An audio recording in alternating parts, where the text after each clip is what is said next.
योगी UP में 80 की 80 सीटें जीतने की तो जी तोड़ मेहनत कर रहे हैं। पूर्वांचल से लेकर जाटलैंड तक दौरे पर दौरे कर रहे हैं। अधिकारियों को सुपर एक्टिव कर रखा है। क्या ऐसा हो सकता है कि यूपी में अखिलेश मैनपुरी हार जाएं, कांग्रेस रायबरेली हार जाए, मायावती की सीटें फिर 0 हो जाएं? कई लोगों को यह भरोसा है कि योगी का स्ट्राइक 100% हो सकता है। इसकी वजह क्या है? यूपी में योगी का होना किस बात की गारंटी है? यूपी में माफिया के अंदर जो डर बैठ गया है वो योगी की सबसे बड़ी ताकत है। इसका 2024 में क्या फायदा मिलेगा, देखिए रिपोर्ट। यूपी में योगी बाबा का जलवा, माफिया दंगाइयों का क्या हुआ? बुलडोजर चला, माफिया का महल ढहा, गरीबों को घर मिला। दंगाई दफ्न, कर्फ्यू राज खत्म, यूपी में चारों तरफ सिर्फ बाबा ही बाबा। मिशन काशी पूरा, अयोध्या में तैयारी, अब मथुरा की है बारी।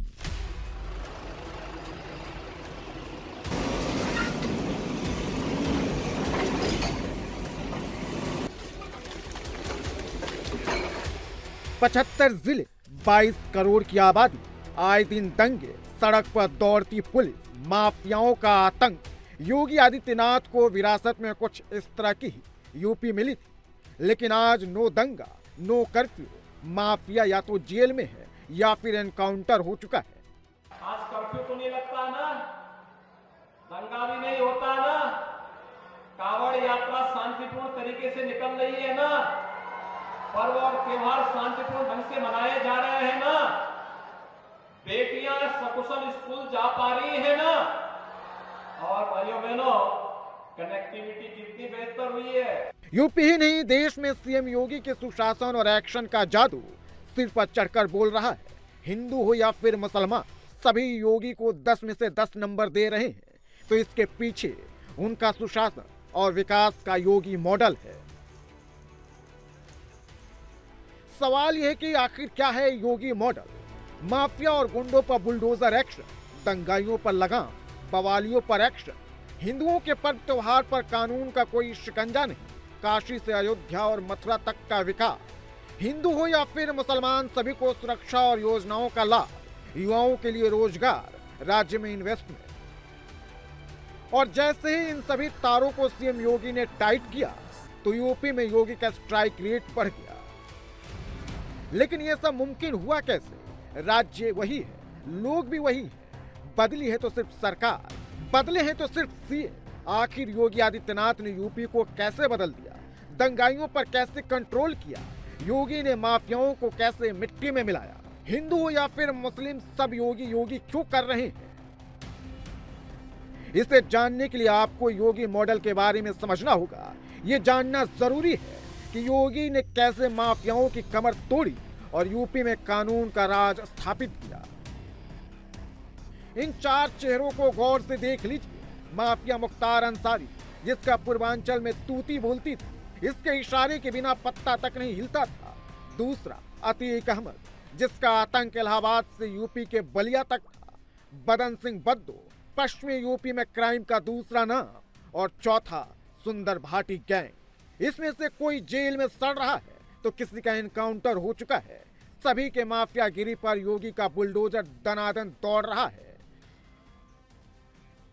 90 के दशक में पूर्वांचल में मुख्तार के इशारे के बिना कुछ नहीं होता था। आज वो मुख्तार यूपी के बांदा जेल में काल कोठरी में पड़ा है।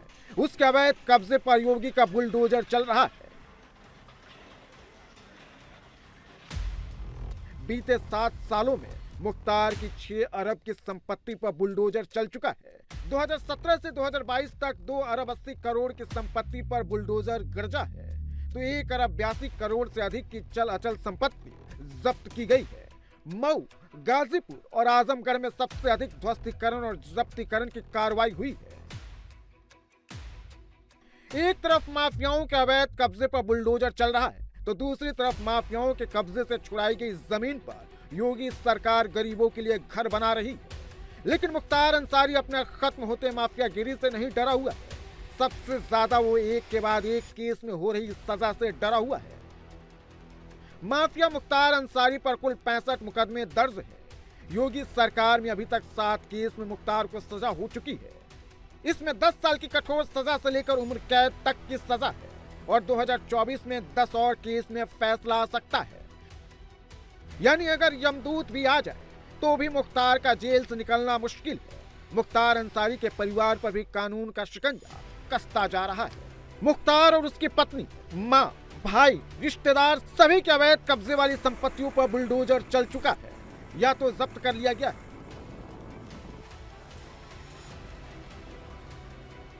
मुख्तार की कमर तोड़ने के लिए उसका गैंग पर एक्शन जरूरी था और यूपी पुलिस अब तक मुख्तार के 288 गुर्गों पर कार्रवाई कर चुकी है, जिनमें कई एनकाउंटर में मारे जा चुके हैं तो कई यूपी छोड़ चुके हैं।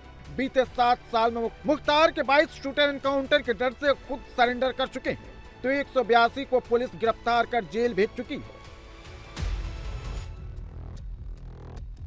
सीएम योगी ने माफियाओं को मिट्टी में मिलाने का ऐलान किया था और उसे अंजाम तक पहुंचा भी दिया है। भले ही माफिया अतीक अहमद मारा जा चुका है लेकिन अभी भी उसके अवैध साम्राज्य पर योगी का बुलडोजर गरज रहा है।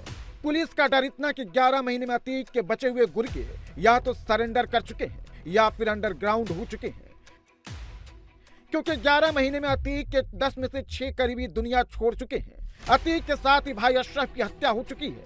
अतीक का ड्राइवर अरबाज का एनकाउंटर हो चुका है। विजय चौधरी उर्फ उस्मान पुलिस एनकाउंटर में मारा जा चुका है। अतीक की पत्नी शाइस्ता परवीन को महीनों तक लाखों रुपए देने वाला नफीस बिरयानी की जेल में हार्ट अटैक आने से मौत हो चुकी है। अतीक का बेटा असद और उमेश पाल हत्याकांड का मुख्य आरोपी गुलाम मोहम्मद को भी पुलिस ढेर कर चुकी है। अतीक और उसके करीबियों के अवैध कब्जे पर खड़ी इमारतों को योगी का बुलडोजर मिट्टी में मिला रहा है तो अतीक के बेनामी संपत्ति पर ईडी और यूपी पुलिस का शिकंजा कस गया है। ईडी अतीक और उसके करीबियों के बैंक खातों की पड़ताल कर रही है। 30 साल में अतीक 1200 करोड़ का अवैध साम्राज्य खड़ा कर लिया था, लेकिन यूपी में योगी की सरकार बनते ही माफियाओं की उल्टी गिनती शुरू हो गई। अतीक एंड कंपनी की 417 करोड़ की संपत्ति सरकार के कब्जे में तो 752 करोड़ की संपत्ति पर बुलडोजर चल चुका है।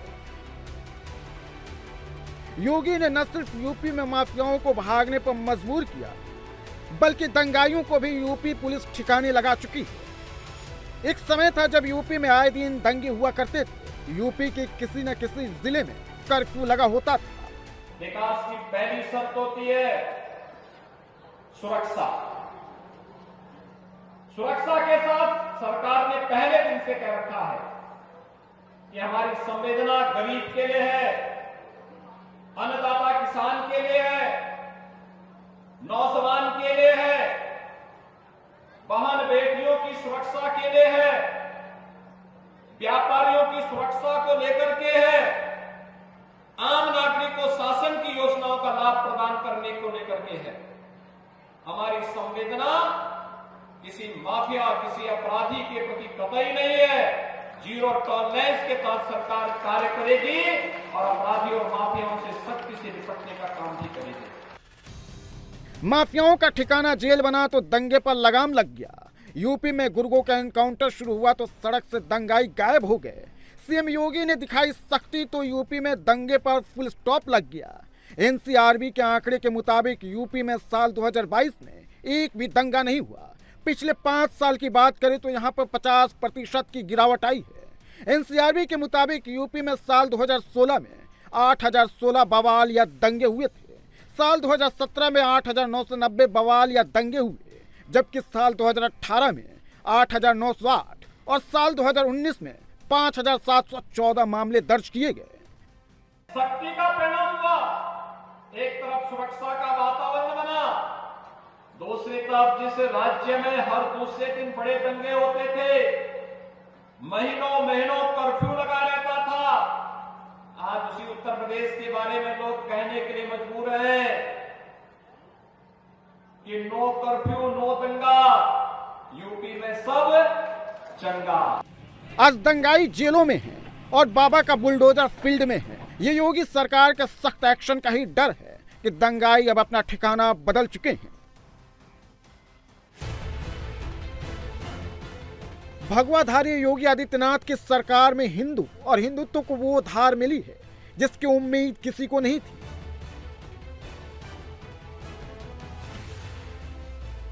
काशी में देव दिवाली, रामनगरी अयोध्या में दीपोत्सव, भव्य राम मंदिर का निर्माण, कृष्ण नगरी मथुरा को करोड़ों रुपए की परियोजनाओं का तोहफा। क्या किसी ने कभी सोचा था कि अयोध्या में भव्य राम मंदिर बनकर तैयार होगा? अयोध्या में दिल्ली मुंबई जैसा विकास होगा? क्या किसी ने सोचा था कि काशी में बाबा विश्वनाथ की मंदिर का जीर्णोद्धार होगा?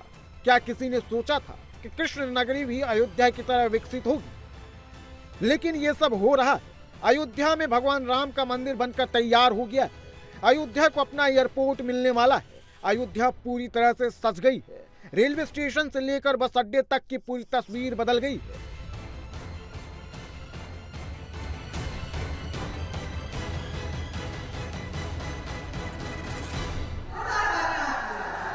और अब सीएम योगी मथुरा के विकास का खाका तैयार कर चुके हैं।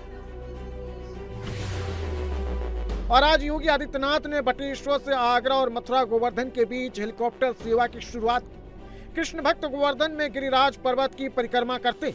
परिक्रमा मार्ग की दूरी करीब 21 किलोमीटर है। उसे हेलीकॉप्टर से सिर्फ 7 मिनट में पूरा किया जा सकेगा। मथुरा, वृंदावन, गोकुल, नंदगांव और बरसाना में यूपी सरकार कई परियोजनाओं पर काम कर रही। तो योगी एक निष्पक्ष सीएम के साथ हिंदुत्व का भी ध्वज थामे हुए और यही कारण है कि यूपी में सीएम योगी का स्ट्राइक रेट 100%। यूपी में 80% हिंदू वोटर और 2017 के विधानसभा चुनाव में 47% हिंदुओं ने बीजेपी को वोट दिया था। तो 2022 में यह आंकड़ा बढ़कर 54% हो गया। यानी बीजेपी को हिंदुओं का वोट 7% ज्यादा मिला। जबकि 2019 के लोकसभा चुनाव में 57% हिंदुओं ने बीजेपी को वोट दिया था। अब बीजेपी 2024 में इस वोट बैंक को 62% करने की कोशिश में।